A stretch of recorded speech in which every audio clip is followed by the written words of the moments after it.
WBNE. Hello, and welcome to episode 143, all about the Silmarillion, Chapter 3 of The Coming of the Elves and the Captivity of Melkor, being the 143rd part of That's What I'm Tolkien About.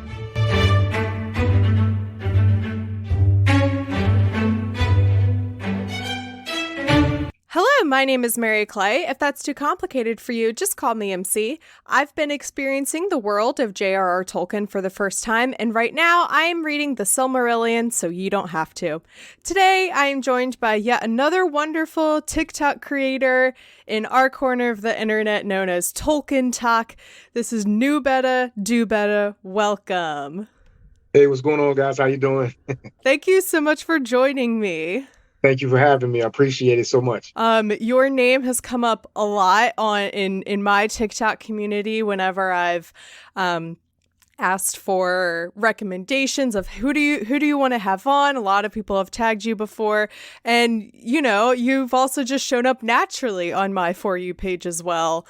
And I always hesitated to dive into all of you, like you and Don Marshall, because you guys get really heavy into the lore stuff. But now that I'm doing the Silmarillion, it's the perfect time to bring you guys into all of this, because you know your stuff, and you never feel intimidated. We're babies. We're sweethearts. We really easy to get along with. We're really we'll ease you into it. We won't, although we know much of the lore, like we're nice guys. We won't like beat you in the head. For sure. And thank you for having me on. I really appreciate it. I'm honored to be mentioned so much and to be recommended, and it's an honor to be on your show. So thank you. Yeah.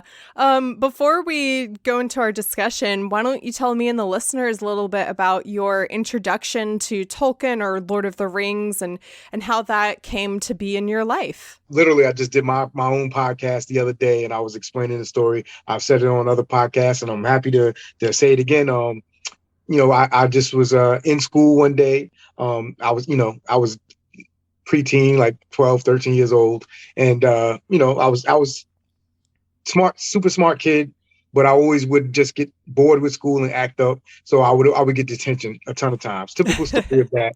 And I would get detention, and detention at the time was being held in the library. So to pass the time, I would read. I love reading anyway. And to pass the time, I'd read. I just, ran out of books to read. I kind of was bored. Even though I was in the library, I didn't, really like to reading everything. So a friend of mine happened to be reading The Hobbit, and he was like, "Yo, read this." And I saw the cover, and it had an eagle on it with the, dwarves and Bilbo in the Eyrie. And I was like, "Wow, that eagle's big." And I was like, "This looks like a cool book. It looks cool." And I've always been partial to the fantasy side of things. So I gave the book a read, and I instantly fell in love. I loved everything about the book, especially the way Tolkien writes. It struck a chord with me, the way he describes things, the way he describes emotion, fear, landscapes, and the poetry in the book resounded with me. It just struck a chord with me so well. My friend then said, "Hey, why don't you read The Lord of the Rings?" And I was like, "Lord of the Rings, what's that?" And I read The Lord of the Rings, and I was just like, wow, this is the greatest thing I've ever read. This is the greatest thing ever. And I've been stuck ever since. And I literally read all the books. Just like every week, I constantly reread everything over and over and over, and I've become, a bit of a nut about it. Very obsessed, very, just on it, and I reread it every week, and I love it. And there's nothing better to me than discussing it with people who love it as well. Getting to know new things about it. Every time you read about it, there's always something interesting.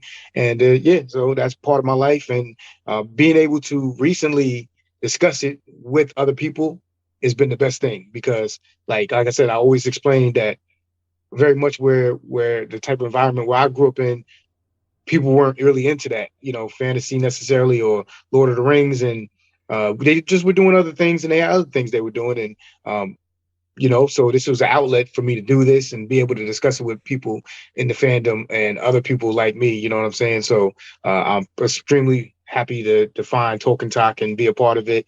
And it's like a release, and I've always liked teaching stuff, and You know what I'm saying? I've always had the support from everybody, but they just weren't interested in it. So to have people that are actually interested and know Mm-hmm. what I'm talking about, and are impressed by my knowledge on the subject, is very humbling, and just you feel honored. Yeah. Yeah, it's one thing to dive really deep into something that you're really passionate and interested about and, go tell your friends about it and be like, this is so cool. And, tell them cool stuff and have them be like, yeah, sounds great. Like, Yeah, that's like yo, cool. And then it's another thing for people to comment back and be like, that's awesome. I want to learn more. Or be like, yeah. that's not cool at all. Or, What I always have. was looking for. I always wanted my feelings on it to be their feelings, which is a bit much, but I always wanted them to understand why I liked it so much and to see and to understand. And they just, they were just into things, which people have every right to be into. And like I said, they were very supportive. And they were like, wow, you know a lot. I don't know what you're talking about, but you know a lot, man. Great for you. Find somebody else who really is into that. I'm into this, but I support you. And I can't say enough. I respect the fact that they support it and they never try to tease me or nothing. I'm very much so from, like, what I mean, a different type of vibe. Yeah. We was outside in the street and we was doing things and stuff like that, hanging out with different type of people where that wasn't what was going on. But they always respected it, never teased, never nothing. They just wasn't a bag. So I'm so honored to find people and to connect. Yeah, that's all really awesome and wonderful. Yeah. Well, the chapter we are discussing today is chapter 3 of The Coming of the Elves and the Captivity of Melkor. I think this is the longest chapter title I've encountered thus far. This is probably going to be the longest title of the episode for the podcast. But it says it right there in the title. And also the Captivity of Melkor is kind of a little bit of a spoiler for what happens in the chapter, There's a lot of those. Yeah. We start off on actually we're not really on Arda. All of the Valar are up there chilling in Valinor, and pretty much none of them ever really go down to Middle Earth. Because the lamps were broken, everything is essentially in darkness. The stars are there, but not bright enough really to see. Yavanna and Orome are really the only ones who go down to Middle Earth to check on things, see what's happening. Yavanna in particular puts some of the things that had awakened and grown during the spring, she puts them into a sleep so that they don't die, but that they will still be there and kind of preserved, presumably when the children of Iluvatar arrive. Yeah, so they're in Arda. Don't Oh, right. Okay, right. They're in Arda. They're on the western coast of Arda. Okay, so yes. Valinor is all the way on the western coast of Arda. So if you want to liken it to today's maps, just think about the United States as Valinor. Think about the Atlantic Ocean as the Sundering Seas, and then think about literally Europe as Middle Earth. Think about Europe and Eurasia as Middle Earth. That way, it's easy to visualize in your mind. There's just a giant sea in between, and literally say the Americas would be Valinor. That's right. where the Galar live, and they don't typically come over to Middle Earth. Only a couple of them do, to do certain things. So I don't mean to correct you. I apologize. No, that's what you're here for. Just so we know that they're in Arda, and they're in the world, and they're just on the western coast where they are in Valinor, and they fortified it and to protect themselves. And the only way physically to get over to Middle Earth is either by boat or go over the top. There's a land bridge called the Helcaraxa, basically like the Bering Strait, like Russia connecting to the United States. But this is just in Tolkien's world, and it's very dangerous to cross. So just sorry about that. I just wanted to make sure don't apologize at all. That's what you're here for. And honestly, the visualization that you were saying of like, think of, the United States as Valinor and Europe and Asia is Middle Earth is really helpful for me, because especially I think it's like during the last couple of paragraphs or the last page, he gets really into the description of like the geography and where they are and what the land is called, and it's west of this and it's south of this, and I'm like, I need a map. I don't know where we are right now. So that was Maps are very the best. helpful. Thank you. Maps are the best, yeah. And also probably tricky too when you're reading the Silmarillion, because the landscape of Middle Earth changes constantly, right? Because of thing like Melkor knocking over the lamps changes what it looks like. And I believe in this chapter it changes again. So even if we did have a map. I literally made a video about this today. That's so crazy that we're talking about that, because I made a video on exactly that, the lamps getting knocked over and literally the configuration of the earth being changed, and the Valar had to save the earth from being destroyed and change it. And that's actually how they get to Valinor, is because of that. Before that, they dwelt in a place called Almarin in the middle of the earth, in an island in the middle of a lake. So you're exactly right, and 100% correct there. So it's very interesting, and it's you got to keep on your toes to know, what lands changed, when, why, and then just be aware of it. And now the geography has changed. So yes. So because all of the Valar essentially are over doing their own thing in Valinor, Melkor is able to just grow stronger and grow in darkness, unhindered, essentially. And he fortifies his fortress Autumno, and he makes another stronghold named, you might have to help me with the pronunciation. Okay, so it's spelled Angband, but when I say it out loud, Angband does not sound... Angband. No way. That just does not sound like Tolkien. Angband, the fortress of Angband. Yes, you're 100% right. My gosh. He put a fortress near the western coast of Middle Earth in case the Valar tried to do an assault from that way. Okay, got it. That's why he put Angband there, and that's what the stronghold is there for. So his main fortress, just like you said, is called Autumno. And then Angband, which means the Hells of Iron, is his second fortress near to the western coast of Middle Earth, of Larian in that area, but it's still Middle Earth. Yeah. And who should he make as his lieutenant? But Sauron, of course. Exactly. Sauron, yes. Got to bring Sauron him in. Lieutenant, his second in command, and he leaves Angband in Sauron's charge. He trusts Sauron in everything. Sauron knows about all his plans. Sauron is deep in his counsels. Sauron is his most trusted and most dangerous servant. And he leaves Angband in his charge. Right. So over in Valinor, Yavanna and Orome bring to the council, bring to the Valar the news that Middle Earth they're like, it's not really looking that great. It's really dark. Melkor's constantly growing in power. Like that's probably something we should deal with. This is supposed to be a land that the children of Iluvatar will come to. And it says, shall we then leave the lands of their dwelling desolate and full of evil? Shall they walk in darkness while we have light? Shall they call Melkor Lord while Manwë sits upon, oh boy, it's another name. Yes, that. I'll just let you say it and pretend I said it correctly. Yeah. So they're like, seriously, guys, we're really not doing our job right now. What can we do to make this a better place for the children of Iluvatar? Tulkas is immediately, classic Tulkas, is immediately ready to go to war. He's like, let's throw hands. Let's go. Let's do this. Let's get it popping. Yeah. In our modern day pop culture, Tulkas is Will Smith and Melkor is Chris Rock. Yeah, exactly. He'll slap somebody. Tulkas is not afraid to put his hands on somebody. And that's exactly what he wanted to do. He went to Manwë and he was like, yo, let's just go attack him immediately. Yes. But they didn't want to do that. They didn't want to. Like, let's use our words.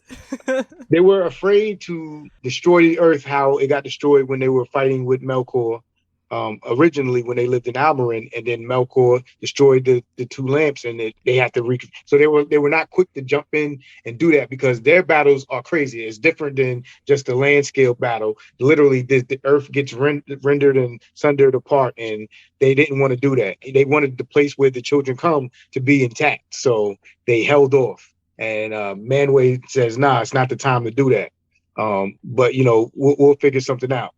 Yeah, like, we'll get there, Tulkas. We'll get there. Yeah. And Mandos speaks up, and a reminder that Mandos is actually not his name. His name is Namo, and Mandos is the place that he commands, which I think is so stupid and ridiculous that his name is not his name. His name is the place that he commands, actually. This is like a redundancy in mythology with the gods of the gods of the dead. So if you take a look at Hades, his name and the place where he dwells is the same. So Hades is the name of the underworld, as is the god of the underworld. So in that same vein, they call Mandos, even though his name is Namo, but he is the god of the underworld, and that place. Oh, not underworld. The land, a god of the dead, is known as the halls of Mandos, and he's called Mandos. So I get it, but I understand what you're saying. But they really only call him Mandos. Mandos, yeah. That's a great point. Yeah. So he says, well, the children of Iluvatar are to awaken underneath the stars, essentially. That's what we know, that the firstborn will come under the light of the stars.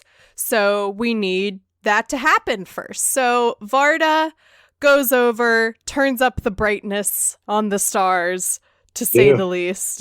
It says, therewith she made new stars and brighter against the coming of the firstborn. Wherefore she whose name out of the deeps of time and the labors of Ea was, oh Lord, and here we go where I have to pull the book up closer to my face to read it. So this is when she has a million names. The labors of Ea was Tintale, the Kindler, was called after by the elves Elentari, Queen of the Stars. And then I believe there's still even 1, 2, 3, 4, 5. There's still even like 6 more names for her after. Oh, no, she's naming, I think, stars in the sky is what it is. So, but yeah, so Varda turns up the stars, makes them more beautiful, makes them brighter. Yeah. And the children of Iluvatar awaken, the firstborn, we should remind everyone that Iluvatar was like, these are my golden children. These are the ones. These are it. Yes. These are the ones. And they awaken at, it's, how do you say the water of awakening? Yes. Cuivienen. Cuivienen. Okay, there we go. They awaken at Cuivienen, the water of awakening. And it says, therefore, they have ever loved the starlight and have revered Varda Elentari above all the Valar, which I believe we all kind of knew that the elves, even if you didn't officially know that the elves revered the stars, I think just like it's something that like contextually or I guess subtextually, it's very subtle that like you pick up about the elves, even just watching the movie. And so reading this story that Varda makes the stars more beautiful and brighter, and she creates these constellations or these certain stars and names them, that all makes sense why the elves revered the starlight. Yes, ma'am. Yeah, she creates the sickle of the Valar, the 7 stars, and it's a sign, as their challenge against Morgoth. And this is a reoccurring theme that we see throughout literally all of the races in Middle-earth. So keep an eye out for those 7 stars, because she first creates them, and then they become various symbols throughout Middle-earth history. And people are like, oh, what do those stars mean? This is what they first mean. They're set there as a challenge against Melkor. Oh, okay. Very cool. Yeah. The elves call themselves the Quindi, signifying those that speak with voices.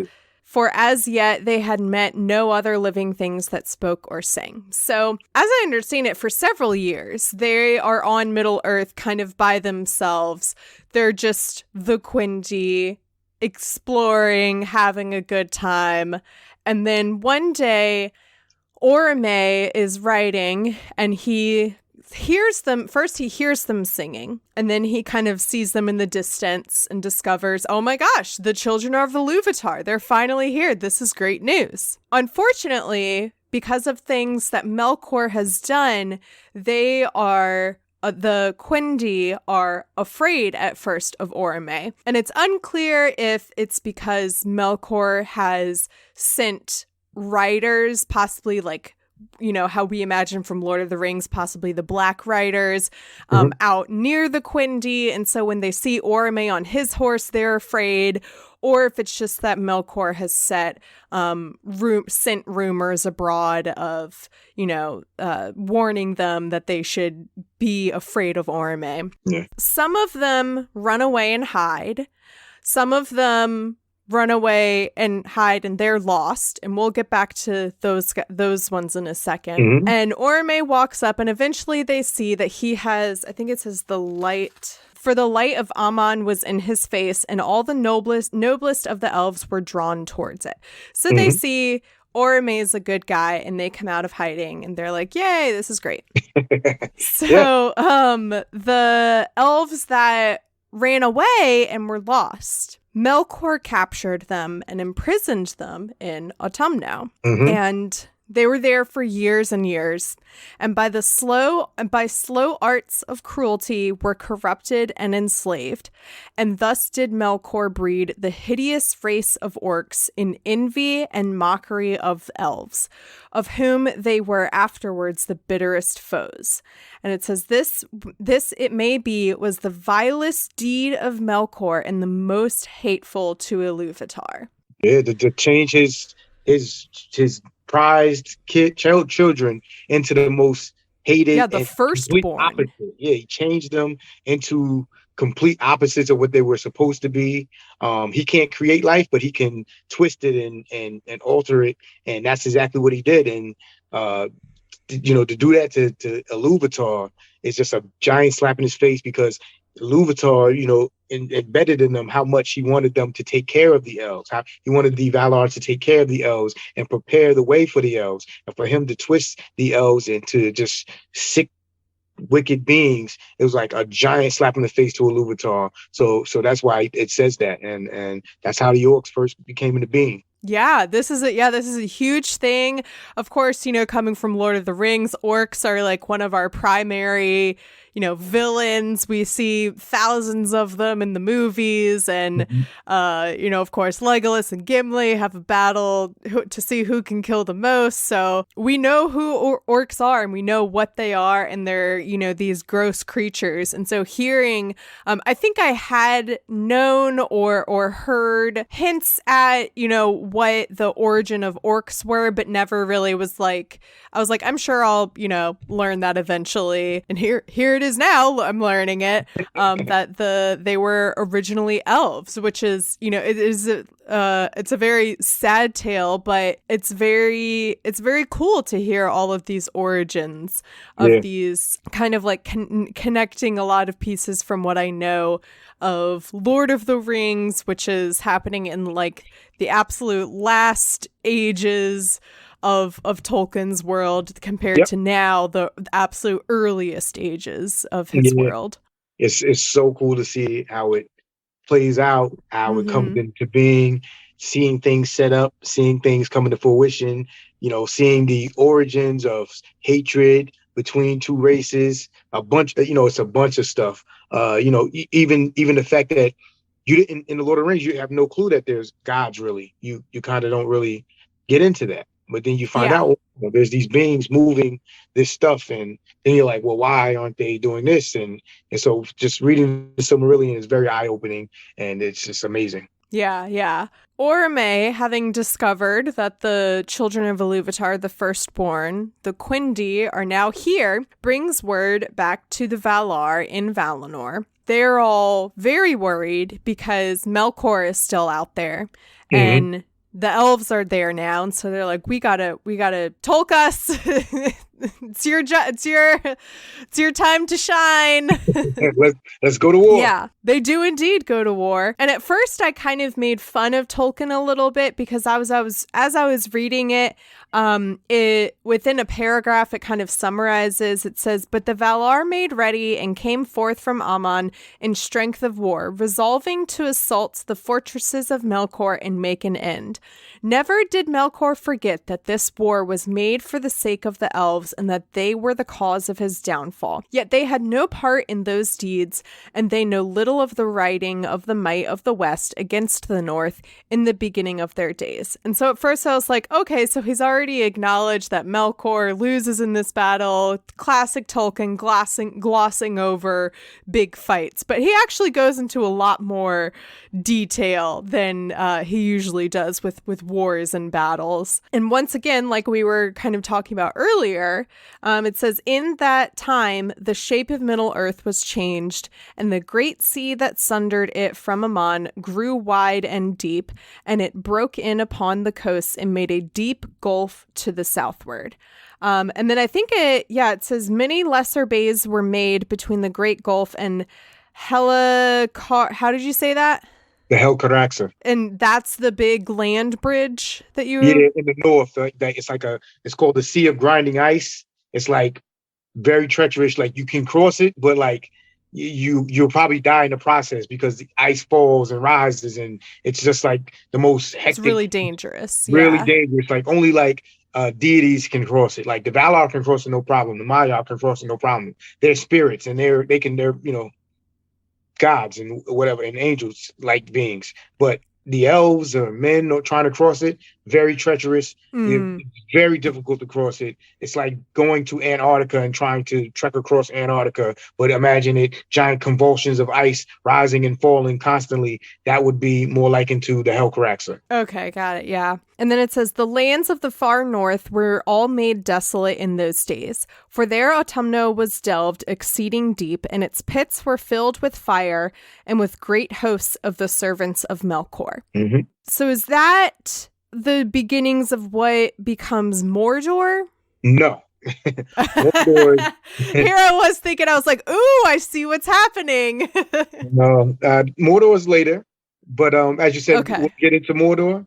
But no, this is just his original stronghold was like literally like hell, and that's Autumno, and this is just where the beginnings of everything was, and it was like he said, it was delved really deep. There was orcs and pits, and all his creatures and beings were in there hidden. So when he gets assaulted, you'll see what happens, or as we're about to explain. But when it's assaulted, they have to literally completely destroy Autumno and everything underneath it to get rid of these things. And remember, there's a second fortress, and if you didn't concentrate completely on destroying the second fortress and getting everything out of there, things will survive and come back to bite you in the ass. Yeah, I'll say. So it says, "At last the gates of Autumno were broken and the halls unroofed, and Melkor took refuge in the uttermost pit.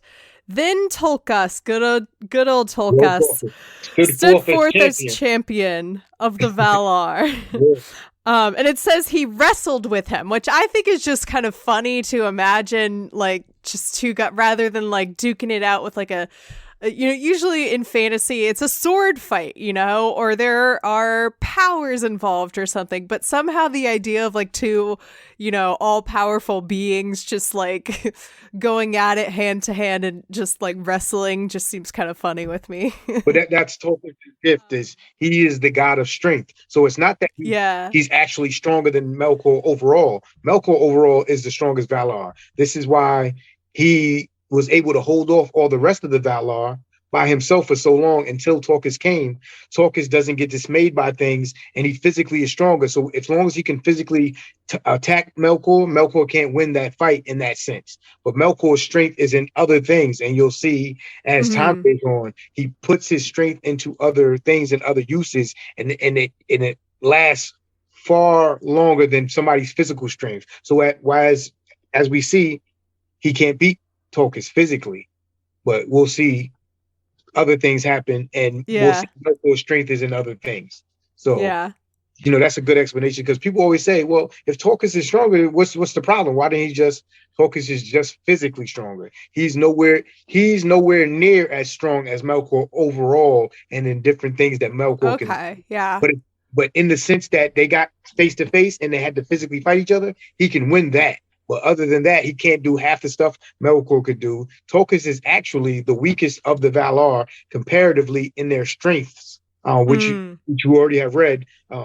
In their strength wise, as far as like what they can do overall, physical strength, he's number one, but he's last comparatively out of the great. Manwë, then Olmo, then Aule, then Orme, then it goes on and so forth. And he's dead last as far as that goes. But physical strength, he can't be matched. He can't be. Nothing will dismay him. Nothing can outrun him. So he can Will Smith you. Yeah. Yeah. You know what I mean? And that's why in all of their problems, he's immediately to be like, well, let's fight. I can do that. I can do that. But then, like I said, we'll see if that gets you, does that win everything all the time in the scenarios. So we'll see. If that's the case, Tulkas beats him and he bounds him with a chain wrought by Aule. They bring Melkor back to Valinor. Yeah, chain him with the chain and Gainor. See, that's why you noticed how I skipped over the word with all the vowels. That's what I'm here for. And Gainor, created by Aule. And they literally, they bring him back to Valinor and they lock him in the halls of Mandos. Yes, with no trial, or even if he tries to, I think it says to plead for pardon. Yeah. Or he could have sued for pardon, but he was denied, obviously. He can't sue for pardon until he serves his sentence first, and then he can try to get a pardon. But he has to, do his time first. Yes, it says 3 ages long. So it'll be a while before he can even go to trial, essentially. Yeah. One of the good things about that chapter, that part of the chapter is I find it extremely telling and well written that Nienna, basically the goddess of understanding, forgiveness, of like pity, sues for his pardon as well, even though she suffered at the hands of Melkor just like the rest of the Valar did. But that's literally her being. So even to him, she can have pity, and she said, "Hey, let's just release him," and they didn't listen to her. But that speaks a lot. And Nienna is one of the people that, raised Gandalf, as far as, he was one of the people that, influenced him. So we see that later on. And you've read The Lord of the Rings, you see he has very much somebody who pities other people, pitied Gollum, pities Saruman. And this is where he learns it from Nienna. Yeah, that's a great point. Yeah. So the Valar are like, oh, right, we did it. We defeated darkness. Melkor's in prison. Mm-hmm. But little do they know that there's a few parts of Autumno and Angband that they did not discover. And so there are still some dark secrets hidden away, including this little guy named Sauron. They did not find Sauron. And that no spoilers ahead, but comes back to bite him in the ass. I have a feeling we'll see him again. You will, man. And this is why, if you didn't know, Sauron is my favorite, like one of my favorite characters. Literally, just his patience, everything about Sauron is so cool. It's so cool when you read the Silmarillion and you get more context as to Sauron and the trust that Melkor puts in Sauron, and Sauron's skill of evasion, his skill of talking. So many things we'll come to see, but it puts into perspective, extreme perspective, why they fear him so much in the Third Age, and why the world is like, oh man, there's a reason, and these are just the beginnings of seeing it. They destroyed Autumno. They laid the pits bare. What escaped, but they captured Melkor, chained him up, and brought him to Valinor, but they could not find Sauron. And that speaks volumes. Yeah. Now the question for the Valar is, what do we do with the Quendi? Should since all of this destruction and everything happened because of Melkor, they were down there and they were in danger. Some of them say we should just let them live their lives, let them, use, free will and figure out how to use the land and explore it for their own. But most of them are just afraid for them living down there on their own and that something like this could happen again. So they decide to bring the Quendi to Valinor. Yes. However, because the Quendi have had essentially no interactions with the Valar except for, seeing like this war and this battle with Melkor probably in the distance and seeing, lands be destroyed or feeling the earth rumble. And they were also lied to or deceived by Melkor earlier with him trying to make them afraid of Orome. So they have very little reason to trust the Valar at this point. And I don't think I blame them necessarily. They don't know who the Valar are. They don't know who they are. They don't know what's going on. They know that Orome is probably like more of a good guy, but they don't know what's going on or anything. Like, so absolutely. They didn't know. Some of them started disappearing. It was the shadow shapes came. What is going on? Oh, that's true. Yeah. They're probably like, yo, my brother just straight up disappeared. I don't know what happened to him. Like, well, they got him. They yapped him. They're like, they took him. So I completely understand them not trusting, blindly, so one of the coolest things on earth happens is they say, okay, don't blindly trust us. You know what I'm saying? You guys send 3 ambassadors. There's 3 different groups of elves, which I'm sure you were about to get into. And each of those groups send an ambassador over with Orome, who they do trust. And he says, hey, let's go take a ride to Valinor, and I'll show you what it's like. And then you can come back and see if you can convince your individual groups or, types of elves to come over. And that's exactly what they did. So I'll let you get into that. Yeah. Let's get into that. So yes, Orome picks 3 elves to act as representatives. They are named Ingwe, Finwë, and Elwë. And they go to Valinor and they come back and they're like, hey, this place is actually pretty dope. Like, this is a great place. Let's go. The first that go are led by Ingwe, and they are called the Vanyar, and they're the fair elves, the beloved of Manwë and Varda, and few among men have spoken with them. So they're the ones that were immediately like, yeah, this is great. They were very trusting of Ingwe, and they essentially have no hesitancy and go to Valinor. The next group is the Noldor, a name of wisdom, and they are led by Finwë. They are the deep elves, the friends of Aule. And they are renowned in song, for they fought and labored long and grievously in the northern lands of old. So they still had some connections with the old land, essentially, but they still decide to go to Valinor. Yeah. But no, it's very important. These descriptions of these elves are super important. So I recommend to anybody who's reading the Silmarillion or going to concentrate on this, because it comes into play, and he's not describing these elves for no reason. The type of elves that they are is very important. It all comes into play. The Noldor are the deep elves. They're the ones who create. They're the ones who are great at everything. Whether it's thinking, fighting, they are deep, they are good. The Vanyar are just the fair elves. They're beautiful. They kind of just are removed. They're like kind of perfect in the sense that they do what the Valar ask and stay with the Valar. They kind of don't get involved in things, and that's what they are, And then we come up to the third group, the Teleri elves. And thank you for saying that these are important and we should pay attention to them, because sometimes when I'm reading the Silmarillion, you said he's not describing these for no reason. Sometimes it does feel like Tolkien is describing things for no reason other than to just, write beautiful words, which is great. But sometimes I'm like, I don't know, like, which important thing to pay attention to if they're all important. So knowing that, like, these elves in particular will come up repeatedly, and the groups that they are important to pay attention to. That's very helpful. Yeah. Everything he describes kind of comes back full circle. No, even the smallest details, like you would think, oh, you just described this hill, it doesn't mean anything, and then it comes back and it's like, oh wow, that's super important. What?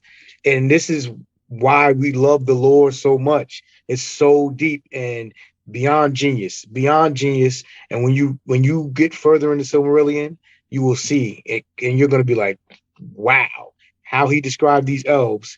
It plays a tremendous part, and connections with other beings and connection to even other beings and how they are and why they are. And it's just phenomenal. So keep in mind to pay attention. And just like I said, and then even the description of the last elves, this is super important. These little things, details in the Lord of the Rings will come back in your head and you'll be like, wow, okay, I got it. I see why these type of elves are like that, and that makes perfect sense why they're this way or that way or whatever the case may have you. So yeah, I just love it so much. Cool, yeah. So the last group, led by Elwë and his brother Olwë, they are the Teleri, for they tarried on the road and were not wholly of a mind to pass from the dusk to the light of Valinor. Yeah. In water they had great delight. Those that came at last to the western shores were enamored of the sea. The sea elves, therefore, they became in the land of Aman the Falmari, for they made music beside the breaking waves. So there's the Teleri, and they are the ones that have the most hesitancy, and we'll learn more about kind of why they were hesitant in just a second. But they take the longest to get to Valinor. They're the most unsure, but they do get there eventually. So the elves that make it to Valinor are called the Calaquendi, the elves of the light. Yeah. And the elves that stay behind, so there is one group of elves that didn't even think about coming. It's called them the unwilling, the Avari. The Avari. They just stay and wander. Yeah, they were like, we're good here. We're it's kind of freaky out here already. We're good. So they're among the Moraquendi, the elves of the darkness, for they never beheld the light that was before the sun and the moon. One of the reasons that the Teleri were hesitant to come to Valar, as they're traveling, they reach what we know as the Misty Mountains and the Anduin. And this is a river and the mountains that have been made taller and more terrible in those days, and were reared by Melkor to hinder the riding of Orome. Yes. So they get there, and the Vanyar and the Noldor are like, this is fine, no problem. And they go over the mountains, not worried about it. But the Teleri are very much afraid. So they kind of take a minute and pause. Then one arose in the host of Olwë, named Linwë, and he forsook the westward march and led away numerous people southwards down the great river, and they passed out of knowledge of their kin until long years were past. Yeah, the Nandor. The Nandor, yes. Yeah. And they sound kind of like the coolest to me, where it says that they loved water and dwelt most beside falls and running streams. This is the part that I think is just really cool. Greater knowledge they had of living things, tree and herb, bird and beast. So it sounds like Yavanna would probably get along really well with them. They had the greatest knowledge of all of these things than all of the dwarves. And also, name drop for us, the son of Linwë is named Denethor. Denethor, yes. Denethor. Yep. Any relation to distant relation to? No, just the namesake. Just the name, yeah. Yeah. So, without it being a spoiler, just for understanding's sake, because you've read The Lord of the Rings. Now, this isn't a spoiler, so don't get mad at me. But we know that in northern Mirkwood, we have the Elves of Mirkwood. Yes. And then we have the Elves of Lothlorien. Both are descended from the Nandor. Okay, so I wondered, yeah. Both Moraquendi, and the Elves of Mirkwood completely descended from the Nandor, and they're called Sylvan Elves. They're Teleri. There's so many different groups in the Teleri Elves, but basically Teleri is like the big group that you know. Then they're called the Nandor because they stayed behind, and they're called the Sylvan Elves. But they're still all the same, and the same goes for the Elves of Lothlorien. Even though some other types of elves join the Elves of Lothlorien, the main group is Sylvan Elves that are made up of the Nandor that are all Teleri All elves. from the Teleri, yeah. And they're Mori Quindi Elves of the Darkness. So that's where you get those groups from. It's really cool when you get to see how they spread out, how they're sundered from the other elves, why they're sundered from the other elves, and what happens, and then how other elves become different groups, but they're really all related and all the same in a sense. Yeah.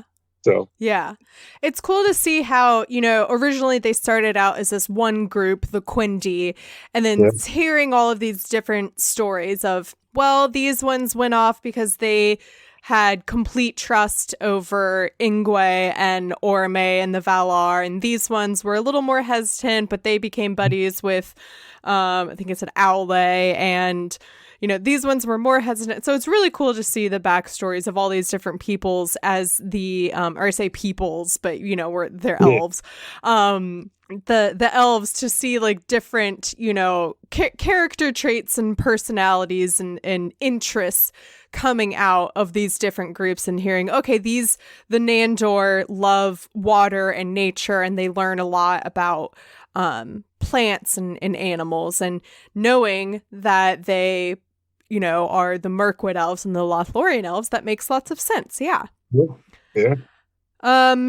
And that's essentially it. There's this last two paragraphs. This is kind of what I was talking about towards the beginning of the episode, where I was like, I need a map. I'm totally lost. Where it was talking about Beleriand.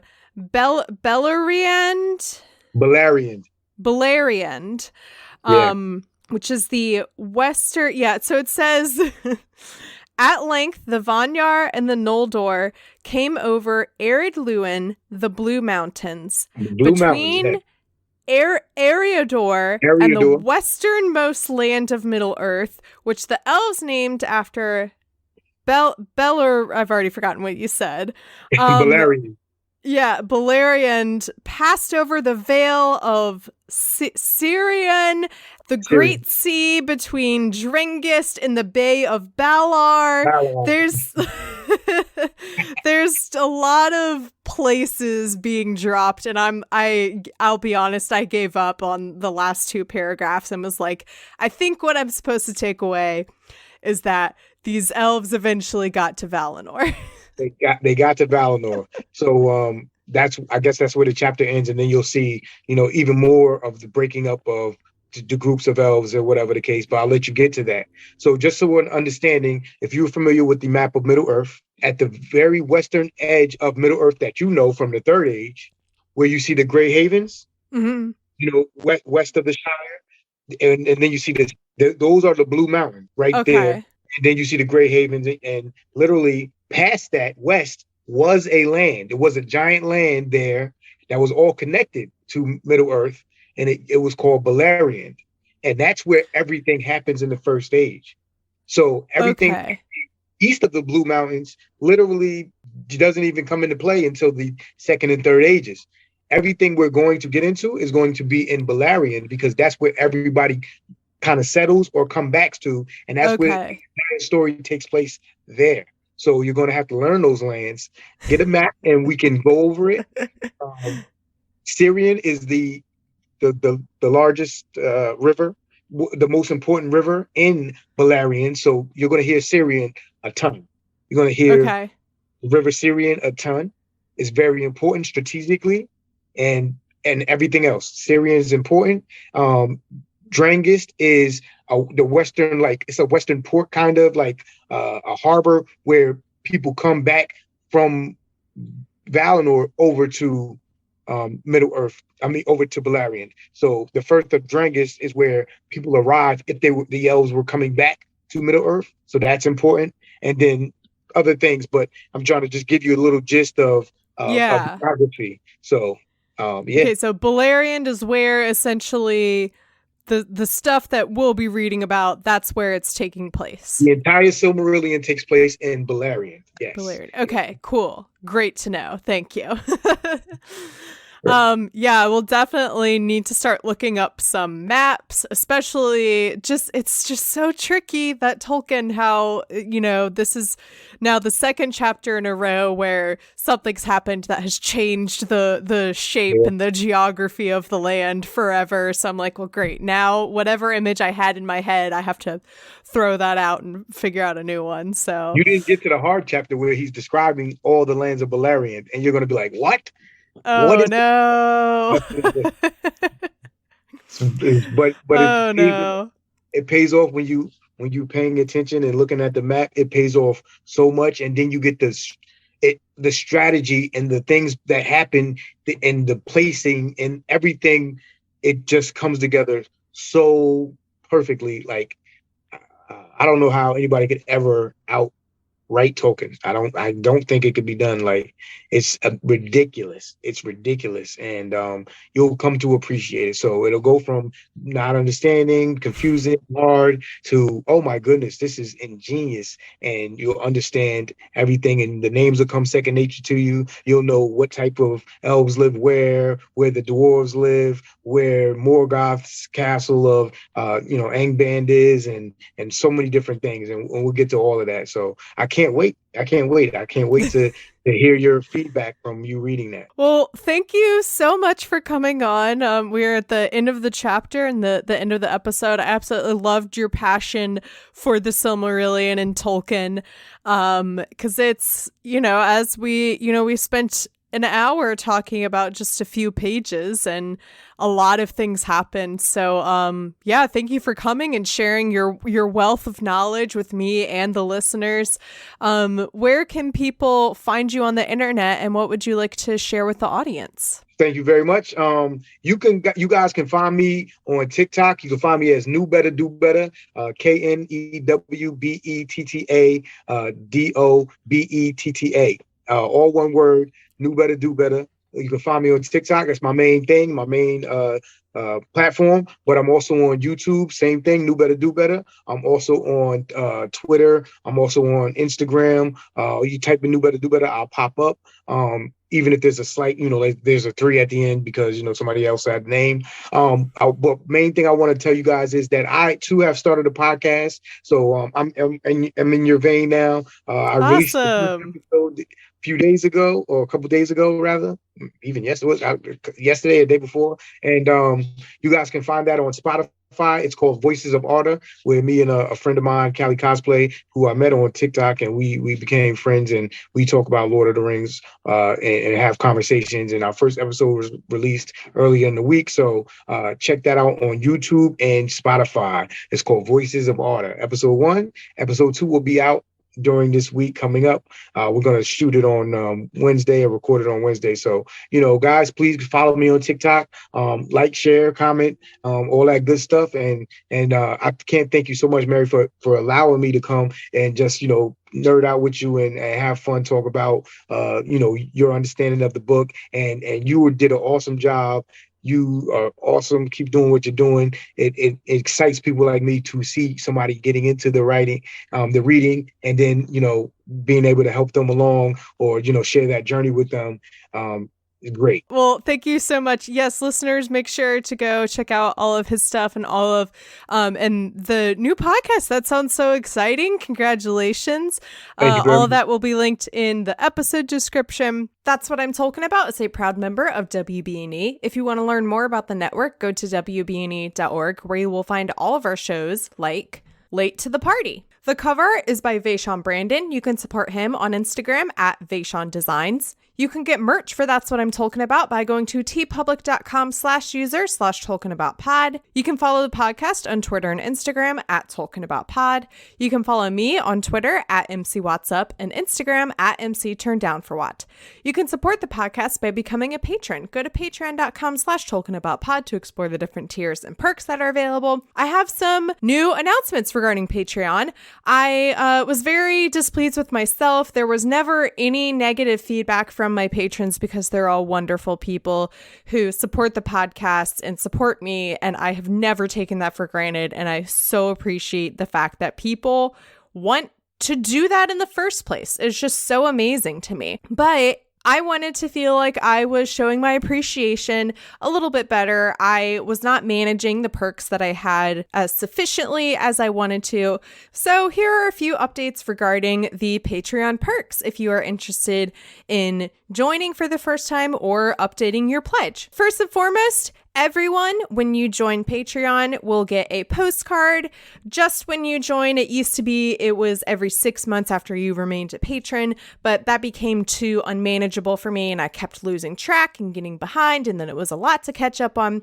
So now it'll just be you get a special postcard when you join the Patreon. The next thing is that patrons of the shout out level and above will receive a sticker every 6 months that they remain a patron. Now, these stickers are all very random. I found this jumbo pack of Lord of the Rings stickers. Some of them are funny and cute and some of them are just weird, but they're all entertaining. And so I want to share that and make the shout out level patrons feel more special than just a shout out each week, doing something a little bit extra to show my appreciation. And then a step up from that, members of the 11sies tier and above, you will be getting a few more pieces of bonus content throughout the month. You might remember that in earlier episodes of the show, I would ask my guests to recommend something that they thought a Lord of the Rings fan would enjoy, a book, a movie, a show. And it got to a point where some of the recommendations were just getting repetitive because imagine that, Lord of the Rings fans all watch and listen to a lot of similar things. And it was also adding to the runtime of the episode. So I will be bringing that back in the form of mini-sodes,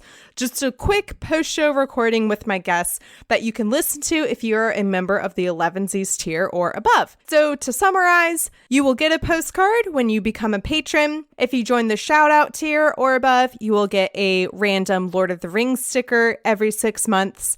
And if you join the 11sies tier or above, you will get additional bonus content. And now that'll bring us to this week's sponsor of the podcast, which is Amen. Amen, I hope I'm saying your name correctly. If I'm not, please correct me in Discord, which I see you already joined. Yay! You're in the best place possible on the internet.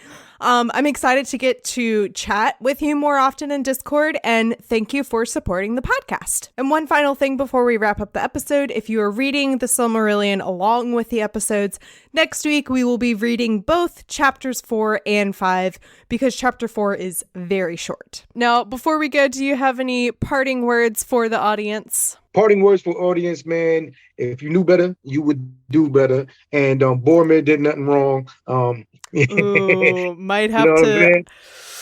I don't know about that. I don't know. So usually this is where I would say, and that's what I'm talking about. But I don't know if I can say that to Boromir did nothing wrong. Besides trying to take the ring, other than that, Boromir's not wrong.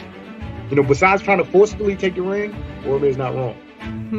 Well, I have to close out the podcast some way, so I do not condone that statement at all. And that's what I'm talking about.